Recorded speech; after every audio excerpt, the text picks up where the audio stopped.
Hey guys, welcome back. Today we're gonna learn the transition windmill to flare with one hand. So it's not even a hard transition, to be honest.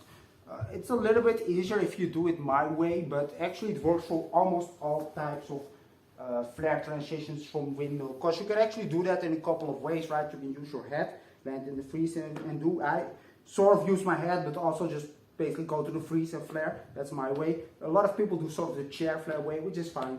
And the last one is actually where you just do windmill way, push out and then flare, which is quite hard one. I see often people do have that crash, so you know I advise against that one, but it is an option and it still works. But let me explain real quick. So for this combo, well, obviously you need to already have the windmill to flare, but I prefer it if you do it sort of my way, but whatever. Basically what you want to learn is to, okay, when I enter normally the flare, just place my hand on the floor. I'm not using this hand at all, right? And when you flare like that, super easy. So the difference here is that we're going to start in the freeze and we're going to use this leg to help us push off.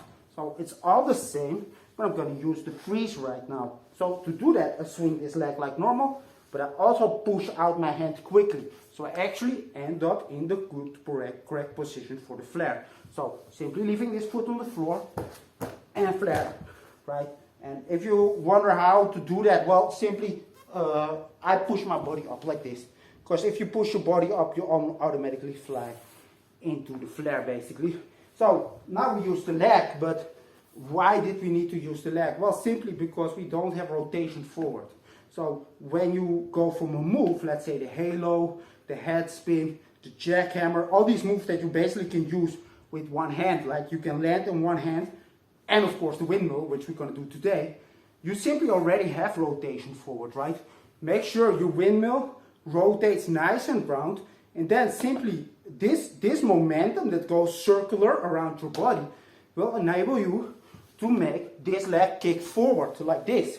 And from there it's actually all the same thing. So when you do this from a windmill, for instance, I'll try to do it, well, I need to be a little bit visible, but I'm not using this hand right now, because I sort of use the same technique, but you try to push out with the hand. So I'm coming from the windmill, I do slow motion right now.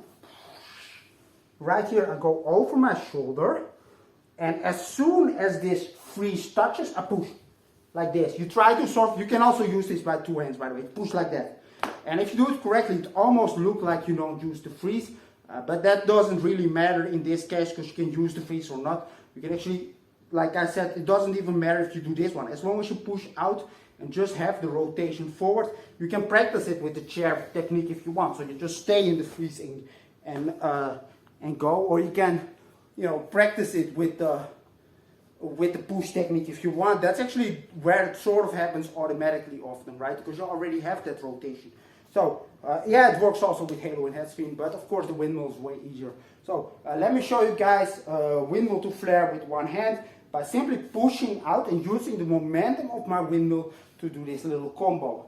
Oh, sorry, before I forget, to make this visible for the people, you must make sure this hand is not facing down as you enter. So when I, for instance, do a windmill, this hand touches the floor like this. And even if I don't use the hand, that's not visible for people. So the best is if you can lift that hand completely off the floor. But if you have trouble with this, just leave your hand facing upwards on the floor. And it will look fine. And once you get it down, it will be easy, right? So yeah, guys, let me show you this combo real quick.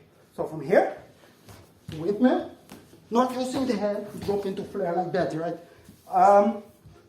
So what will really help with this combo, by the way, is that you have a good flare. So my flares also like hit and miss. That's the thing. Like I need to work on my flares. Obviously, I really notice it sometimes. And you know, work on your flares. It will come automatically. And when you do the windmill, try to really tighten the legs. This will make everything nicer. But the concept is very simple. See that?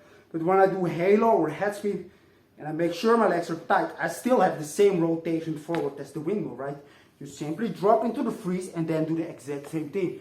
And this free hand gives a lot of possibilities, right? To be creative. You can touch your leg, you can touch your head, you can do something, and you know, gives a lot of freedom. So it's a good thing to have. See you next time.